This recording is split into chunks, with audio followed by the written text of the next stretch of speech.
So we are in the second day of a 3-day conference on farms and simple living. And farm devotees from around the world, in different places around the world, have come for a 3-day conference discussing simple living, agriculture, farm communities, and the future of our movement. So this verse was chosen in relationship to the theme of farm communities. And yesterday we heard the previous verse from this one. This is the next one. Om Namo Bhagavate Vasudevaya. Om Namo Bhagavate Vasudevaya. Om Namo Bhagavate Vasudevaya. Om Namo Bhagavate Vasudevaya. Om Namo Bhagavate Vasudevaya. Om Namo Bhagavate Vasudevaya. Canto 1, Chapter 16, How Parikshit Received the Age of Kali, text number 19. Dharma Uvacha. Dharma Uvacha. Kachibhadram Namayan Atmanaste. Kachibhadram Namayan Atmanaste. Vachasijmalya Yate Sammukena. Alaksaya Bhavatim Ataradadim. Dura bandum sochasi chanjanamba.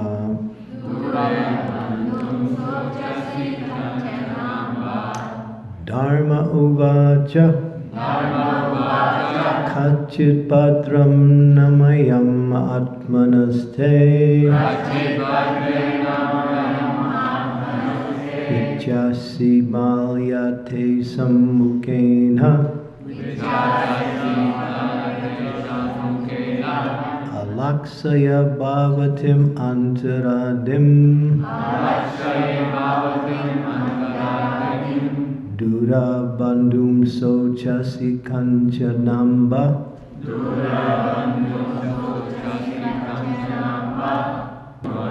Dharma inquired. Kachit, whether. Badre, madam. Anamayam, quite hale and hearty. Atmana, self. Te, unto you. Vichaya, asi, appear to be covered with the shadow of grief. Emmalata, which darkness? Isat, slightly. Mukena, by the face. Alaksaye, you look. Bhavatim, unto yourself. Antaradim, some disease within. Dore, long distance. Badum, friend. Sochasi, thinking of. Kanchana, someone. Amba, O mother. So Dharma, or the bull, Dharma is in the form of a bull, and the earth is in the form of a cow. So Dharma is addressing earth in the form of a cow, and the cow is in anxiety, a lot of grief and suffering. And so the bull, for religious principles, is asking the earth, why are you suffering? So Dharma in the full form of a bull asks, Madam, are you not hale and hearty? Why are you covered with the shadow of grief? It appears by your face that you have become black. Are you suffering from internal disease, or you're thinking of some relative who's away at a distant place? So some inquiry about the distressful conditions of the earth in the form of a cow. purport. The Lord of the world in this age, the people of the world in this age of Kali are always full of anxieties. Yes, great. Yeah, anxiety key. Don't follow that one. Okay. They're going to make new medicine now. Take this free from anxiety. We already packaged that. It's called Hare Krishna, Krishna Krishna, Hare Hare Rama, Rama Rama, Hare Hare. We got the patent. They can't steal it. Or they can borrow it and use it and get benefit from it. But we got the medicine. So yes, everyone is diseased in some kind of ailment. From the very faces of people in this age, one can find out the index of the mind. Everyone feels the absence of his relative who is away from home. The particular symptom of the age of Kali is that no family is now blessed to live together. To earn a livelihood, the father lives at a place far away from the son, or the wife lives far away from the husband, and so on. There are sufferings from internal diseases, separation from those near and dear, and anxieties for maintaining the status quo. These are but some important factors which make the people of this age always unhappy. Om Agyantimirandasya Gyanarjana Salakaya Chaksu Unmilitam Nena Tasmai Shri Gurave Namaha Nama Om Vishnu Padaya Krishna Prasnaya Bhutale Srimati Bhakti Vedanta Swami Tinamine Namaste Saraswati Deve Gauravani Pucharine Nirvishesha Shunyavani Paschatya Satarine Shri Krishna Chaitanya Prabhu Nityananda Shri Advaita Gadadhar Sivasadi Gaura Bhaktavinda Hare Krishna Krishna Krishna Hare Hare Hare Rama, Rama Rama, Hare Hare. Manda Sumanda Matayo Manya Bhaga Upadudaha. Kalena Akalena Sabdya. Can't remember the second line. Manda Sumanda Matayo. This is the essence of this verse.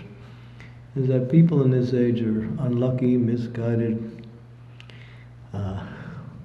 always disturbed. There's always some problems. In Kali Yuga, it's the age. So here, we see that the earth is in distress in the form of a cow. And Maharaj Pariksit has arrived on the scene, and Dharma in the form of a bull is also there, and he's being also punished and tortured. As you go on in this series of verses, you'll see a very nice dialogue between the religious principles in the form of a bull and Maharaj Pariksit. So this age is considered a very difficult age, not only spiritually, but also we see people can't even live right. There's a statistic which it's not only a statistic, it's actually a statement, I think, from Manu Samhita, or I heard it amongst devotees many times, that if you want to be happy materially, this is materially now, there's three things that are necessary, and two of them are things to avoid, and one is the thing to do. The three things are: one, don't travel for livelihood. Your livelihood should be local. And what is today's society? People are always traveling. Prabhupada said 2 hours this way, 2 hours that way. I remember I was in Mumbai, and I was riding a train to Pune, which is about a 4.5 hour. And I met one young man on the train, and we started talking. And he was saying, I live in Pune, but I work in Mumbai every day. He travels 4 hours each way just to go to work. I said, what is family like? He said, well, I meet my wife sometimes for about an hour a day, and that's about it. I have a son, And he's a little bit unhappy because of my not being there so often. So I think this person is maybe a little bit extreme, but it's typical. We find that a lot of people just travel for employment. And Srila Prabhupada in one lecture makes the point that people would travel in the Vedic culture, Vedic times, simply for pilgrimages and for if there was some pleasure trip, something for maybe some, you might use the word in a loose way, vacation, then people would travel. Otherwise, all livelihood was local. People didn't have to worry about that. So that's one of the features of miseries that cause people to be unhappy. And the second one is not to have any debts. Right? People are borrowing money from this bank and that bank, buying houses, buying cars, buying this, buying that. Everybody's in debt. The house has been mortgaged twice. So, so many debts. People are always trying to work to try to cover their debts. So this is another feature of unhappiness in the material sense. And the third is that to eat home-cooked food. And the average statistic, or the statistic, that is that people in America average once a week eating home. Most people, because they work and travel, they eat in restaurants or in other facilities. Hardly anyone eats home. So obviously there's a health, deficit because of that. So these three things, they say if you could eat home-cooked food, don't have to travel for employment, and don't have any debts, materially you're good, you're stable. You have what we say, a stable material life like that. So what we are trying to do, and what Prabhupada wants us to do, is to live locally. And he said, establish these farm communities.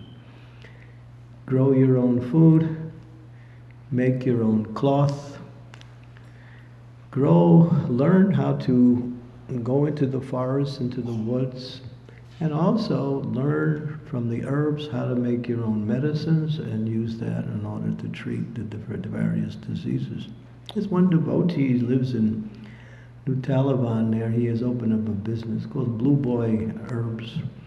He makes all the medicines that devotees need for the entire community, and also sells it to the outside.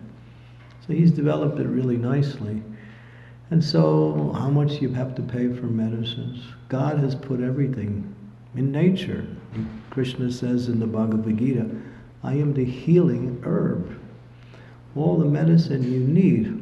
Prabhupada talks about himself when he was a young man. He said, I had a very, very severe toothache. So I couldn't somehow or other find a remedy for it. And so I went into the forest. One of my friends led me to this man in the forest. He was like a herbalist, and he had a little place there. He took some herbs, he rubbed it on the outside of my tooth, and then within a day or so, the tooth automatically fell out without any pain or any difficulty. So everything is there in nature, but we don't take advantage of that. We live in a society where you push a button, you go on the internet, you can buy something really fast, and drive to this way and that way. And people are full of anxiety. And this is Bhagavatam is explaining here how people are always, what we say, manda sumanda matayo manya bhagya, upadritaha, always disturbed. And yeah, there was one point I was just going to make, I forgot it. Always disturbed, yeah. So, okay.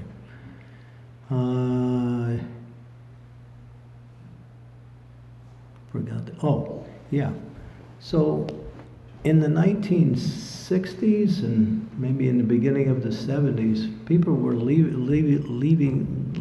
the cities and going to the rural communities, buying houses in the suburbs, big houses, and now, living out away and working in the cities, driving back and forth.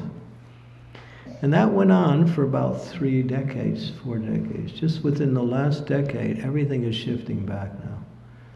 Why? Because it's boring out there. Nothing to do. So now people are coming back into the cities, and the cities are now trying to provide for people whatever they need, entertainment, and even livelihood. Now the cities are now again becoming big, and people are going back. Why? Because when they went out away from the cities to get away from the distressful city life, there was nothing to do out there. Just having a big home, and mostly the young people were bored. They were bored. So now everything is moving back to the cities. But devotees know that unless you live close to Krishna, in other words, you make Krishna consciousness, then wherever you're living, it's nice. But ideally, simple living, high thinking. This is the model Prabhupada gave. Why is high thinking connected to simple living? Because simple living allows for high thinking. Whereas too much absorption in the material energy causes one to forget actually the goal of life and spend so much time just trying to use a word, struggle for a livelihood. So that we see now. And what is the statistics? More and more anxiety. The World Health Organization out of Washington, D.C., one of the biggest think tanks in the world, which they collect statistics on practically everything, says by the year 2020, which is next year, 1/3 of the world will be suffering from mental diseases. It's only increasing. But we have the formula, simple living. Prabhupada said, you take a seed, you put it into the ground, you take care of that seed, you water, you cultivate, you get rid of the weeds, you grow that seed, you take that seed, you cultivate the plant, you bring it to the kitchen, you cook it, you offer it to the Lord. From the time that seed is put into the ground to the time it's offered to the Lord, and when the devotees take it, it's bhakti.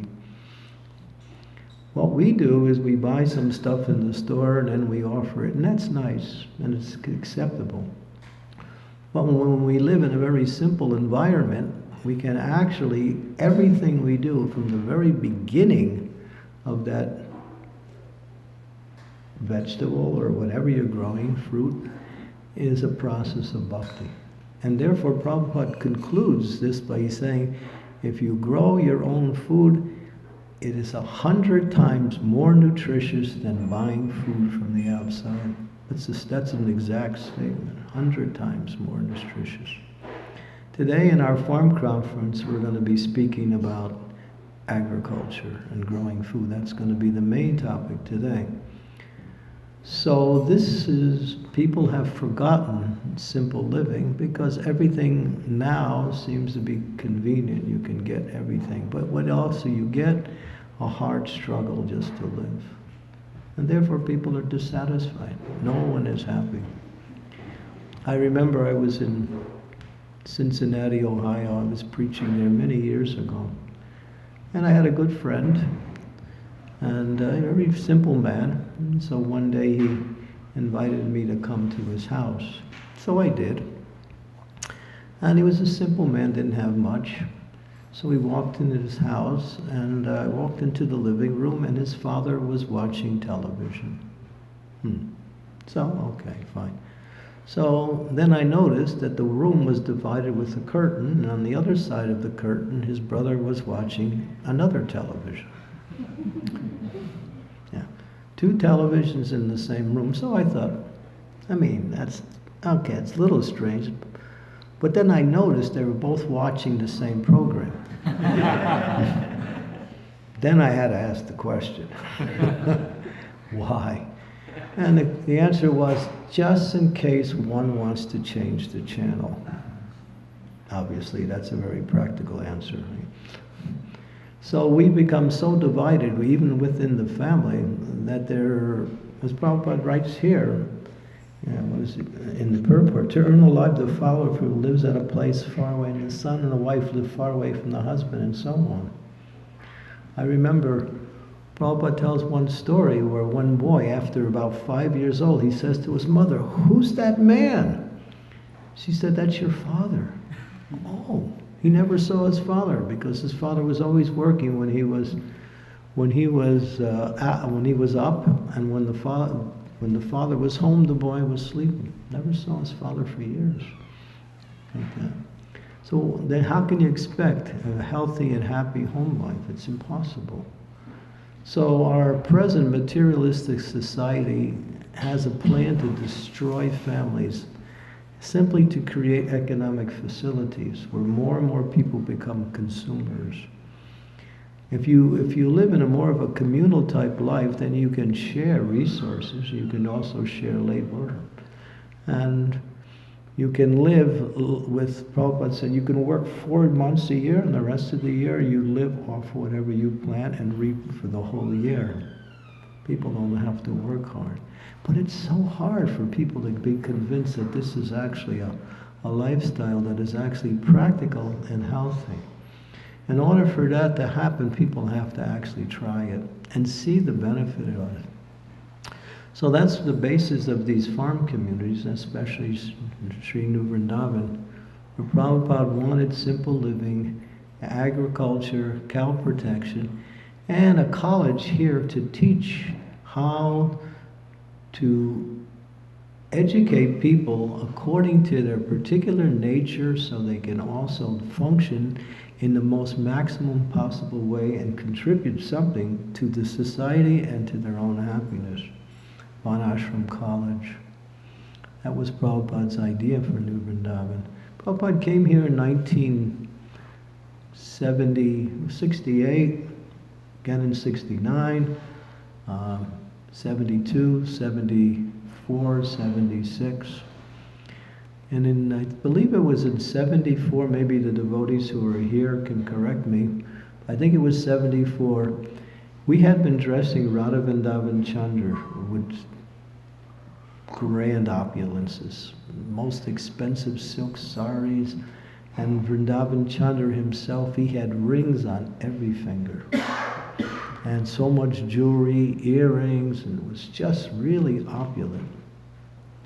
Prabhupada looked and said, he turned to the leader of the community, Kirtananda Swami, he said, "You are rich by nature.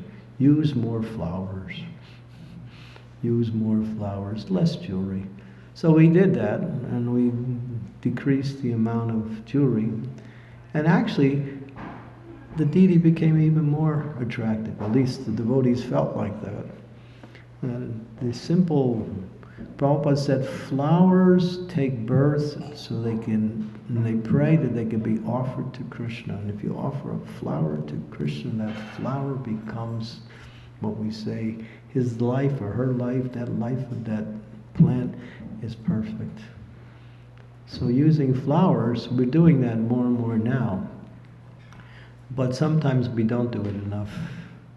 The flowers are there. I go to Mayapur and it's like, wow. If you've been to Mayapur, they use so many, many, many flowers. So yeah, God has provided everything for us to live nicely, simply. But we're attached to these cities, and people are suffering like crazy. Everything is breaking down. And Prabhupada said more and more the cities will break down, and people will leave the cities and go to the forests. He said we have to develop these farm communities. He said we have 2 solid programs in our Krishna consciousness execution of devotional service. He said book distribution, farm communities. That's all he said in terms of solid. He said what he meant by that is when you put time, energy, and effort in these things, you will reap the maximum amount of benefit. These 2 things. And he wanted the devotees who were married to live on the farm. He said the cities are for preaching. We said we are in the cities simply because we are preaching, but our livelihood is on the farms. Or simple living, even if it's not exactly a farm, if it's a rural community where we grow food, keep a cow, each family can have 1 cow, or maybe 2 cows, a few acres of land, living in community, sharing resources. It's nice, it's easy, it's simple, it's natural. It's the way the Vedic culture was. And Vedic culture is human culture. What we live now is just riotous, to use a word. So here, this particular verse is really emphasizing how, at least the purport, Prabhupada said, people are so much in anxiety. Why? There's one statement in the Srimad Bhagavatam which explains that because of overeating, over sense gratification, and over dependence on another's mercy, he mentions three things, and an artificial standard of life, life has become shortened. In this age, memory, shortness of life, bodily strength, and mercy, these four things are decreasing continuously more and more and more. Why? Because we don't know how to live. And we don't understand the basis of our happiness is to worship Krishna. And worshiping Krishna is easy. Krishna says, Patram pushram phalam toyam yome bhakti panasyati taraham bhakti uparitam asnami vayatat manaha. Offer me a leaf, flower, fruit, and water with bhakti. So on the farm we have so much to offer to Krishna. But somehow or other we still have this, what we say, unfinished business. That's why Prabhupada said, just before he left the planet, 50% of my work is still undone. We have to establish these farm communities. That's exactly what he said. Otherwise, how will our movement really be an example for the rest of the world?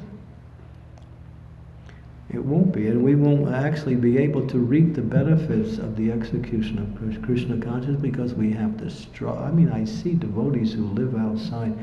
A lot of times they're really sincere devotees, but they have no time. No time for association with other devotees. They can barely fit in their rounds. They're always, what we say, got some responsibility in the material world. More and more. And as society continues to fall apart, people will be more and more harassed. And one of the things that will happen, and you're seeing is now, taxation will become the main thing. More and more. You'll be working, I think it's now, I'm not sure, doctors in America, almost 50% of their paycheck goes to various types of fees and taxations. The governments will start falling apart and people will be becoming more and more taxed. I remember I went to the airport and I was overweight. I was flying from one place to another. So the lady said, you have to pay 29 euros. I said, okay. So she gives me a little piece of paper. She said, you go to that window and you pay your 20. All right. So I went over there. I hand the lady 29 euros. She said, that'll be 34 euros. I said, 29 is the price. She said, we charge 5 euros to process it. I said, I don't really want your processing, She didn't want to hear that. So this is, they always find more and more and more ways to take your money. And money is useless, just paper. Prabhupada talked for a whole hour and a half talking about the whole artificial standard of finances that we got. It's just paper. The government falls apart, you take your paper and you just stuff your pillow with it. That's all it is. Real wealth is land, cows, precious metals. Cows means bulls also. This is wealth. If you have land and you have livestock, you have wealth. Otherwise, this paper stuff is ethereal, and at any moment it could be gone. And it happens. What happened in India a few years ago, right? The government called all the big notes back, and people were burning. We could see it. People were burning notes in the street. Thousands and thousands and thousands, hundreds and thousands of rupees were being thrown away because the government decided to pull back and change the form of currency. That was only a few years ago. It could happen anywhere. So, therefore, if you think in terms of what is best for me, simple living, like that. How to do that? Make a plan. You can't do it all at once. A plan has to be there. And that's what this Krishna Consciousness Society is trying to do, is make a plan not only for the devotees, but for a whole world how to live normally. Normally. I was just in New Rajadam in Hungary, and Shivaram Maharaj has got a vision for making things more and more simplified. Now there's no running water, right? Yeah. They stop running water at the houses and they take their water from the wells. I was there for 3 or 4 days. It was wonderful. We were drawing water from the wells, bring it into the house, use it for cooking, use it for bathing, use it for everything. And it was nice. At first I thought, oh, maybe this is a little inconvenient. But it was wonderful. They're saving so much money. And they're using the natural well water that is there on their own property. Really wonderful water too. So yeah, so we're moving forward in some areas of the world, but not fast enough. Not fast, and we'll hear more about that today. So time is short, and I think there is a earlier starting of today's program, so I'll stop here and see if there's any comments, questions. Simple living, high thinking, Krishna conscious.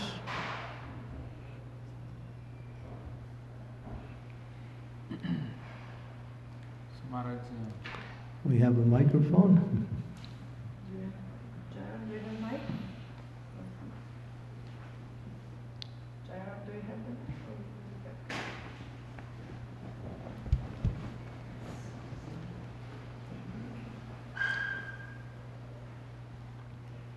Go ahead. You speak and I'll just repeat it.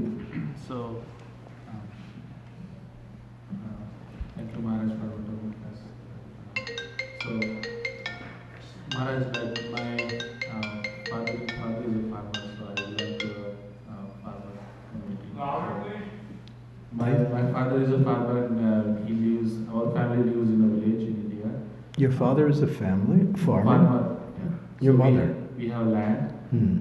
and I like grown up there, and I went to school in city, and then I started In India. in India, Mhm. and then came to US, and now doing the job here.